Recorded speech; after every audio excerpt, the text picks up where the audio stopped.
y'all, it's Diana again. And today, welcome to my garden party. I'm out here in my garden and I have no idea what I look like because I've been out here working and I have no mirror so I can't see what I look like, and I know I got stuff all over me. But today I want to show you how to do some of my pots. Today I'm going to start off with this established pot that I have here. I've added some good cow manure and compost to the pot. And I'm going to start off here with a sun fern. They're real popular here in Mississippi. Its name is Kimberly Queen. And the reason people like it here is because it's drought resistant. It likes the sun, it can live in a hot, dry, humid environment and not take a lot of care. Not like the Boston ferns like I get to put in my hand stuff, because they require the shade, they require a lot of moisture, you've got to pamper them. Not with these. You can plant these either in the ground or in pots like what I'm doing now, and they'll live all summer with minimal amount of care. So here we go. Okay, you always want to loosen your root system here so that they can start to grow in just real quick. Okay.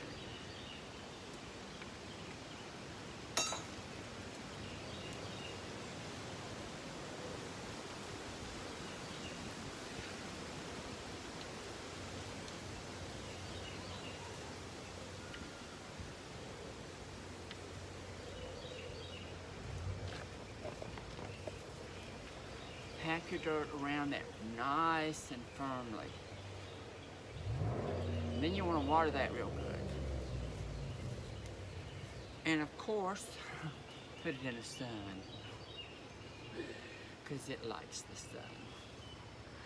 sun. Around it, I'm going to put a little bit of this porcelain that I have. Porcelain comes in so many different types. Here's another type, and they bloom during the summer. Now, earlier I showed you a pot called my fairy pot, and it had graveyard moss on it. That's another breed of the porcelain, and it only blooms yellow during the springtime, and it's just greenery the rest of the year. But they're all from Asia, and they're edible. Over there in the Far East, they use these in their stir-fry dishes. So it's real popular, and just good to know that there's something in your garden that if you have to, you can eat it. So I'm gonna put this around the fern because it also does real good in hot, humid climates like Asia.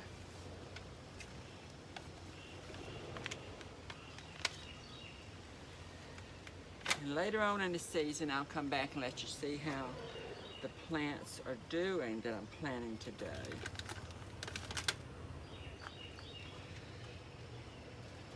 You know, they'll take a while to get established. And my videos aren't for the experienced gardener because I'm sure y'all know way more than I do. This is just to show you what I do in my garden. And it might help some of those novices that have just started out or don't know the first thing about gardening. So once that grows, see, these are not like the Bostons. They don't do this fountain thing. They go up and they'll do this. But these plants around here will come out and hang over the pot. So later on, this will be a lovely pot. So I'll water it real good and put it somewhere in the sun.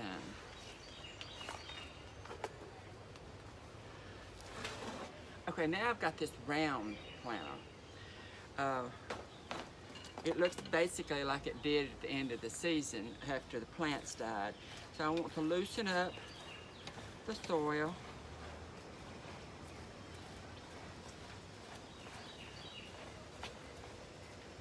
Mix in the compost that's on top.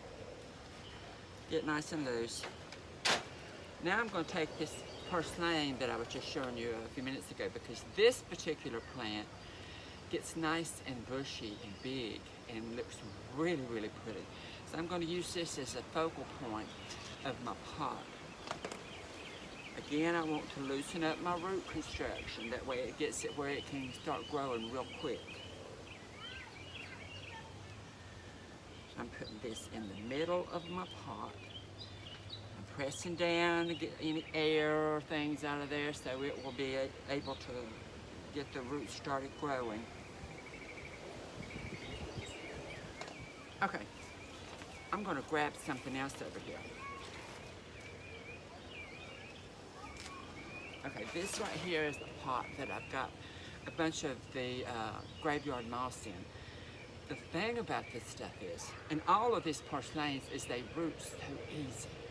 I mean, if you want something to put in a pot, and here I am just broke it off and stuck it in the pot. And as long as I make sure I've got a lot of moisture, I just break it off of the other one. I don't pull it up. I just break it off because this stuff roots so quick. And this will fountain over the edge of the pot later on and looks so pretty.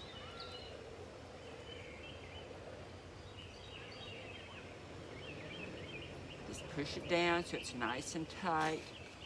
And see, later on, you see this will all come and just fountain over this. And this here, I wound up putting in a nice bigger pot.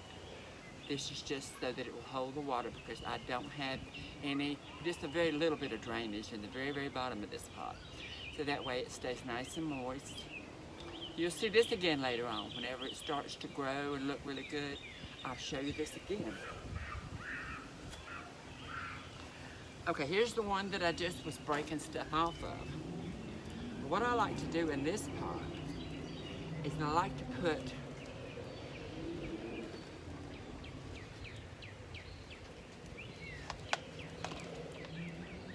some of this in there. Now look at this beautiful leaf here, this coleus. Coleus, I showed you later, has so many different colors and so many different leaf designs. This particular one makes a really huge leaf. So I like to put it in the top of this particular one.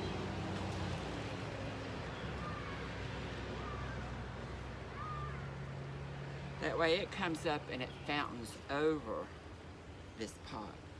And then it has the graveyard moss that will be coming and fountaining down the side of the pot. I love it. And coleus, let me tell you about coleus. Now this is another coleus. The thing about this stuff is all summer long, this stuff you can root this so easy. All you got to do is just break off a piece. You don't even have to put it in water to let it root. Stick it directly into some soil and make sure that your soil has stayed moist so that you can, it can root. But you can make, gosh, out of one pot, you can make 100 pots during the summertime. Because as soon as you break this off, it's going to start growing again. And each place you break it off, it's going to make several shoots coming out of that area. So this one little plant, who looks, not too awfully big, later on after I break it off will be huge because I broke it off. And another thing about these plants is when they come up with blooms, and that's where your seeds come from. Unless you're wanting to gather your seeds, you break those blooms off. Because if you break the blooms off, it will continue to grow. Otherwise, it will kind of stop there, because that is it, the plant saying, okay, I finished growing, and now you can collect my seeds.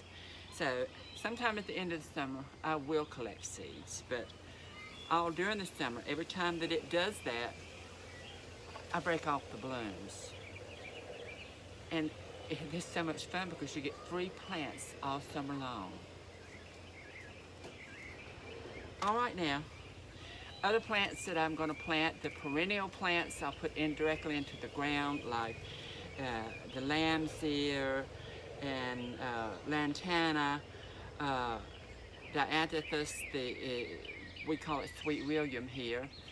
All of these will live over and come back. the diameter is, well, it's technically a biennial, but what it does is it will reseed itself. So the plant itself will come back at least 2, maybe 3 years, and then it will start reseeding itself, so you don't have to replant it. And the thing about mine is last year in my front, they bloomed all winter long. And they're still blooming right now. I added a few to spaces that some of my other plants that died, because I thought, well, if it's going to do that well in that area, why not just fill that bed up with that particular plant? Because I know it's going to bloom and look pretty all year. So there we go. That's my first little planting session on Diana's garden party. I hope you've enjoyed it, and I'll see y'all again. Bye-bye.